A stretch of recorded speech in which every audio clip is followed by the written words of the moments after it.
아멘. 성경 말씀 마태복음 27장 57절에서 61절까지의 말씀입니다.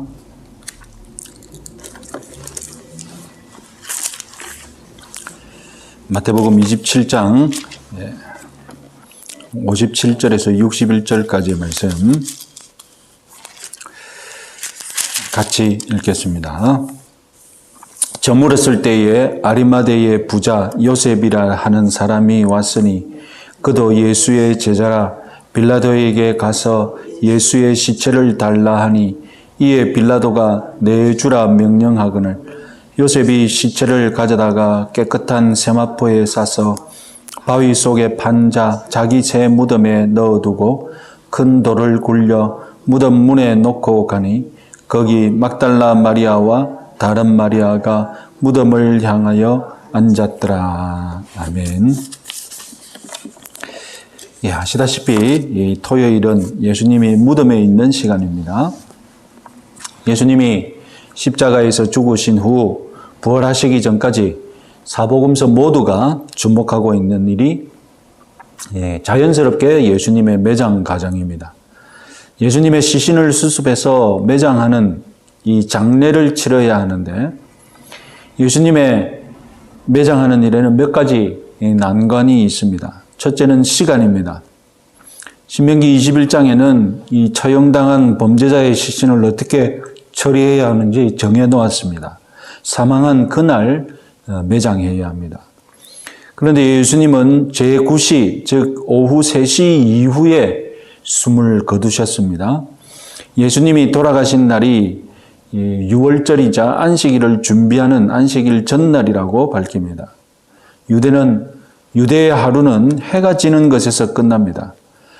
해가 완전히 지면 안식일이 시작됩니다. 안식일이 아니라면 해가 져서 날이 바뀌어도 무관하겠지만 안식일에는 아무 일도 하면 안 되기 때문에 매장을 진행할 수가 없습니다. 예수님의 시신을 매장하는 데에는 채 2시간밖에 여유가 없는 것입니다. 더군다나 십자가형으로 죽은 죄수의 시신을 수습하는 데에도 시간이 필요했습니다. 예수님의 경우 자칭 이 유대인의 왕으로 처형된 정치범이 되었다는 것이 또 문제였습니다. 이런 경우 로마는 시신을 내주지 않으려고 합니다. 왜냐하면 순교자나 영웅으로 또 받을 수 있기 때문입니다. 세 번째는 장례용품, 특히 이 무덤을 준비해 두지 않았다는 점입니다. 예수님의 체포와 죽음은 갑작스럽게 일어난 일이지 않습니까? 장례용품은 둘째치고 과연 무덤이 준비되었을까요? 예수님의 집안에 무덤이 있다 해도 갈릴리에 있지 않겠습니까? 예루살렘 근처에 예수님이 어떻게 시신을 안치할까요? 그리고 마지막 난관은 누가 매장을 책임지느냐는 겁니다. 십자가형을 받은 죄수의 시신을 수습하려는 제자가 나서지 않는다면 시신은 도랑 같은 곳에 버려졌고 개들이 먹어버립니다. 전쟁 같은 혼란의 시기에는 십자가형을 당한 시신 거의 다 버려져서 들개들의 먹이로 전락하고 맙니다. 예수님의 매장을 책임져야 할 제자들, 아시다시피 지금 요한만 빼고 다 도망간 상태입니다. 요한과 어머니 마리아 그리고 여인들만 지금 십자가 아래에 남아 있습니다. 이들이 과연 2시간 내에 로마 당국으로부터 허락을 받아서 시신을 인수하고 무덤을 준비하고 매장을 끝낼 수 있을까요? 이때 말 그대로 혜성같이 등장한 이가 바로 아리마대 사람 요셉입니다. 사복음서 모두 이 요셉에 대해 중요한 정보를 다 남겼습니다. 그만큼 주목을 받아야 하니까요. 마태복음은 57절에서 부자였고 예수의 제자였다라고 밝힙니다. 마가와 누가는 예수님을 재판하였던 사내들인 공회의 회원이었고 또한 하나님 나라를 기다리는 자다라고 경건한 그의 마음을 서술했습니다. 그리고 경건한 유대인으로 하나님 나라가 임함에 있어서 예수님이 메시아라고 믿었던 그런 제자였던 것입니다. 마가복음은 존경받았다. 누가복음은 선하고 의로운 자다. 이렇게 더 추가적인 설명을 했습니다. 그래서 예수님 재판 당시 산헤드린 판결에 찬성하지 않았습니다. 요즘으로 치자면 신뢰받고 있는 그런 국회의원이었습니다. 그래서 요한복음이 가르치는 또 결정적인 정보가 있는데 유대인이 두려워서 제자인 것을 그동안 숨겨왔다라고 밝혀두고 있습니다. 마태와 마가는 요셉이 등장할 때를 저물었을 때라고 했는데 아마 곧 날이 저물 때, 얼마 남지 않았을 때의 시간인 것 같습니다. 금요일이 얼마 남지 않았을 때 요셉은 예수님이 십자가에 매달렸을 때부터 아마 예상을 했을 것입니다. 요셉은 예수님의 시신이 제대로 장사되기 힘들 것으로 예상했고 그래서 결단을 내렸습니다. 그동안 자신이 예수님의 제자인 것을 숨겼지만 이제 더 이상 숨길 수 없었던 것입니다. 자기가 나서야 했습니다. 58절에서 요셉은 예수님이 죽었다는 것을 알게 되자마자 자신이 가진 권력을 이용하여서 빌라도와 직접 면담하고 시신을 자기에게 넘겨달라고 요청했습니다. 이때 마가복음에는 또 다른 일화가 있었죠.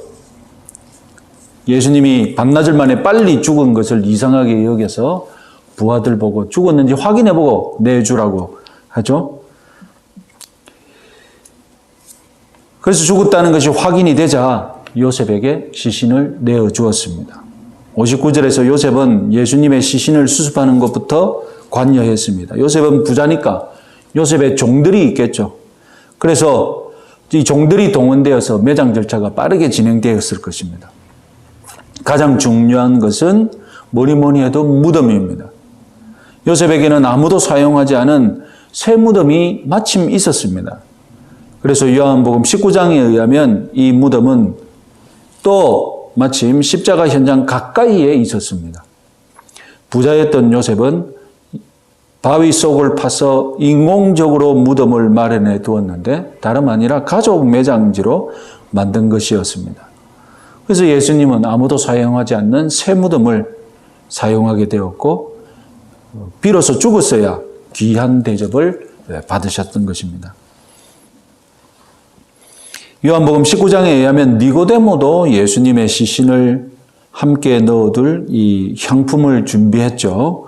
아마도 처음부터 요셉과 니고데모는 장례 절차에 관하여서 논의했던 것 같습니다. 이렇게 해서 짧은 시간 안에 예수님의 장례는 안식일 전날 금요일 일몰 때까지 완전하게 무사히 마칠 수가 있었습니다.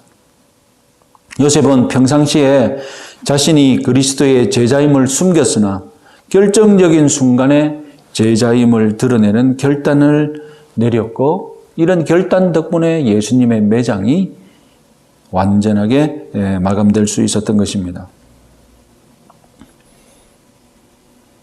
특별히 이 마가복음에는 예수님이 당돌이 빌라도에게 나아가서 예수님의 시신을 요청했다고 기록했습니다. 번역이 당돌인데 그걸 좋게 더 번역하면 용감하게, 당당하게 뭐 이런 뜻이 되겠죠. 예수님의 시신을 책임지는 일에는 용감한 결단이 필요했던 것입니다. 자신이 감춰왔던 예수 믿는 신앙, 예수님의 제자됨 이런 것을 드러내야 하는 결단 있는 행동이 필요했던 것입니다. 예수님이 인기가 많을 때 많은 제자들이 예수님을 따르겠다고 자원하셨습니다. 그래서 예수님이 되돌려 보내는 에피소드도 있죠. 그러나 예수님이 사형수로 전락했을 때에 예수님 주변에는 제자들이 떠나고 말았습니다. 그동안 숨어있던 제자인 아리마대의 요셉 그리고 요한복음에 의하면 니고데모까지 스승이 사형수로 전락한 뒤에 제자임을 드러내는 결단을 내렸습니다. 환난과 고난이 제자의 자격을 증명합니다. 누가 제자인지는 환난의 시험을 통과해 보면 정확하게 구별이 됩니다. 지금 큰 소리 칠 수 있는 것 아무런 의미도 없고 중요하지 않습니다. 어려울 때에, 난감할 때에 제자의 길을 묵묵히 걸어가는지 못하는지 드러나게 되어 있습니다.